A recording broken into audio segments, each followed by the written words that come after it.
After the end of World War II, the world was split into two, East and West. This marked the beginning of the era called the Cold War.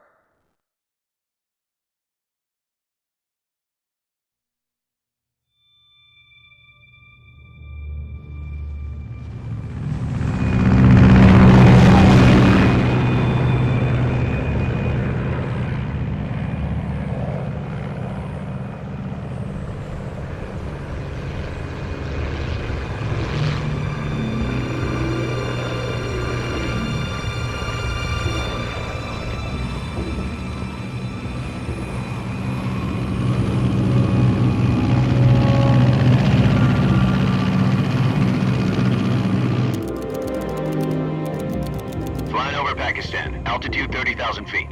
Approaching Soviet airspace. 20 minutes to drop off. Commencing internal depressurization. Equipment check. Arm main parachute. All right. You ready to go? Drop zone still showing a high pressure mass. Cav okay. Good. We've got high visibility.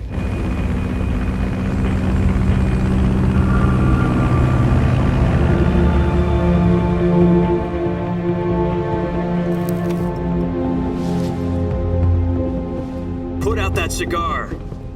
Connecting oxygen hose to interior connector. Put on your mask.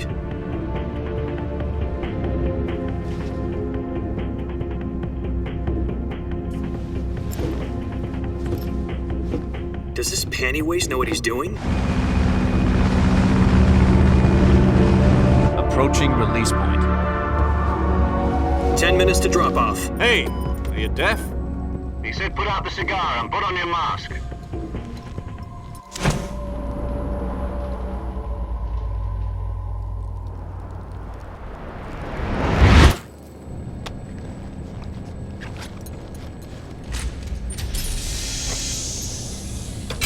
Depressurization complete. Checking oxygen supply. 6 minutes to drop off. Opening rear hatch.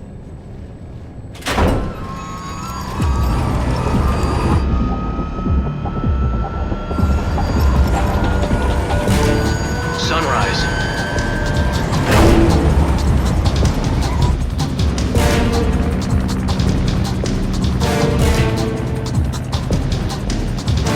External temperature minus 46 degrees Celsius.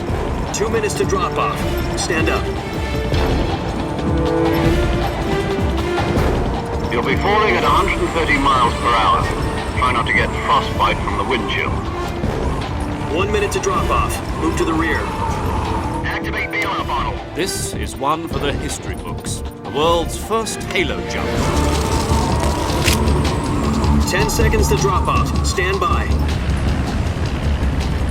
Status okay. All green. Prepare for drop-off. Countdown. 5, 4, 3, 2, 1. Spread your wings And fly. God be with you.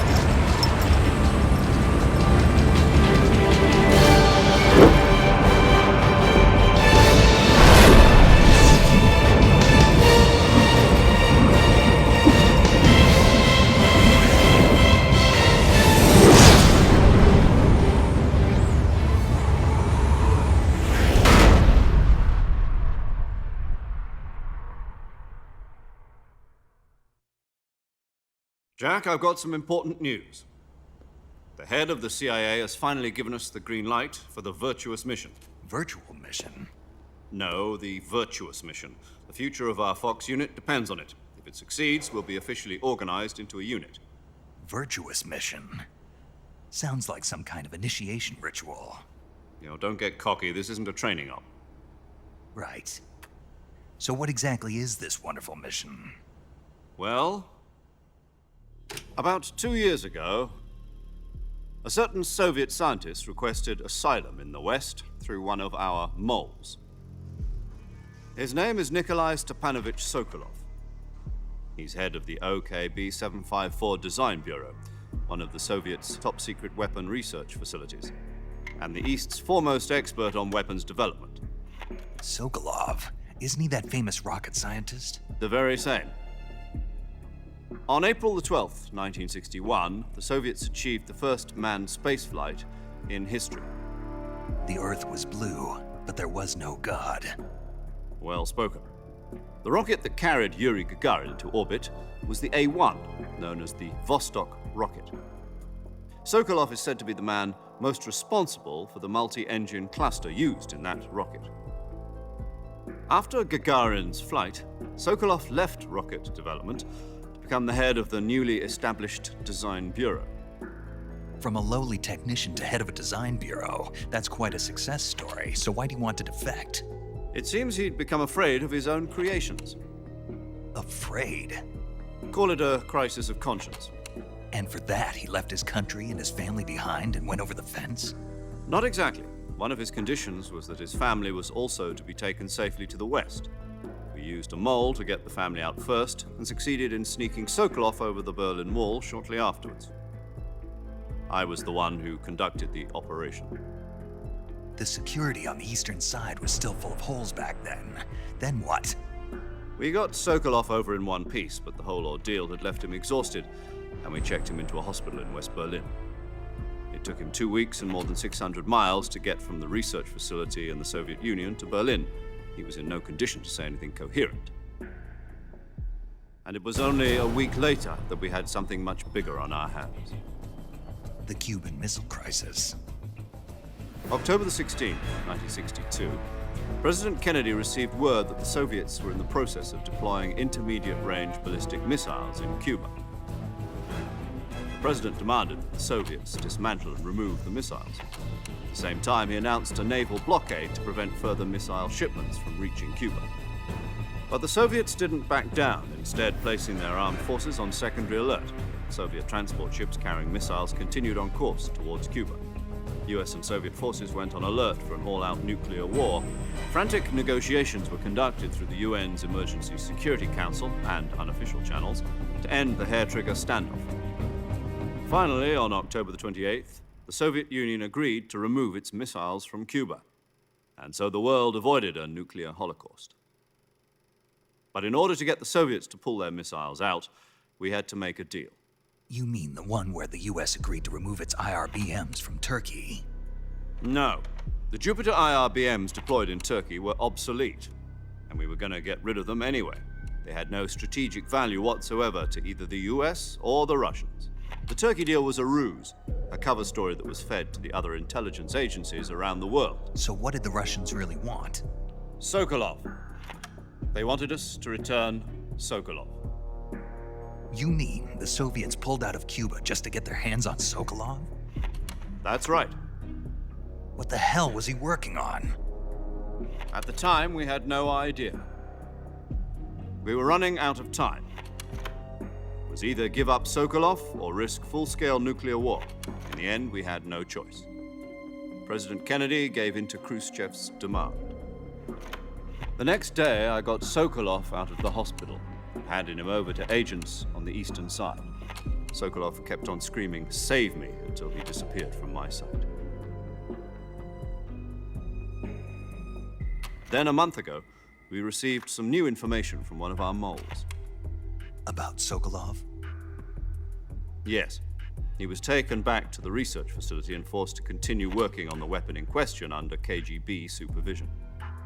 What's more, it's on the verge of completion. So what kind of weapon is it? Something to do with space rockets? No, missiles.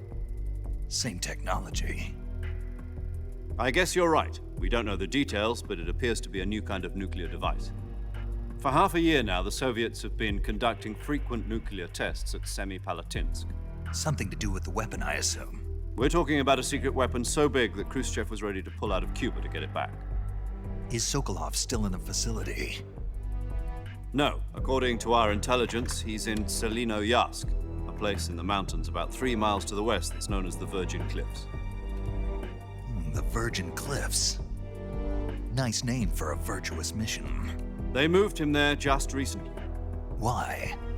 Apparently, they're conducting a field test of the weapon, but it's our best chance to get him back.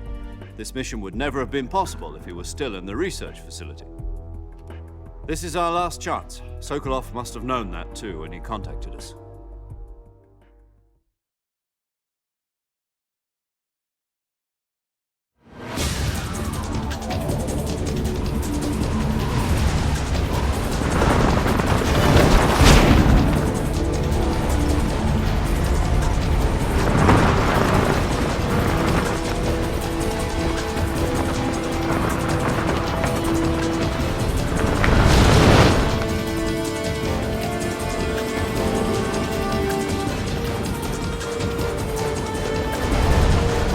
Jack, your mission is to infiltrate Selino Yask in the Soviet mountains, ensure the safety of Sokolov, and bring him back to the West.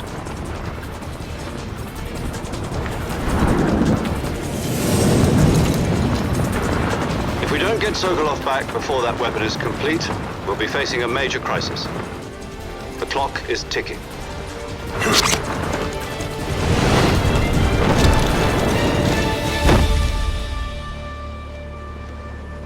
Once we've confirmed the rescue of Sokolov, stand by at the recovery point. A recovery balloon will be dropped at that point. Helium will be pumped into the balloon to inflate it. The process takes about 20 minutes. Once it's complete, the gunship's arm will latch onto the balloon and pull it up. The Fulton surface-to-air recovery system. I'm familiar with the theory. Take it easy. It's been combat-proven. Do you think Sokolov is up to it? The shock will be less than during a parachute jump, and the arm can handle up to 500 pounds. So you're planning on going over the border in a single combat Talon? She's equipped with two 6-barrel 20mm Vulcan cannons, as well as two 40mm machine guns. Sounds like she could hold her own against a battalion of tanks. Even with the fuel in the reserve tank, we're facing a 4-hour time limit. If all goes well, it shouldn't take more than a few hours. Home in time for dinner. But if anything goes wrong, you'll be eating dinner, breakfast, and all the rest of your meals in the jungle.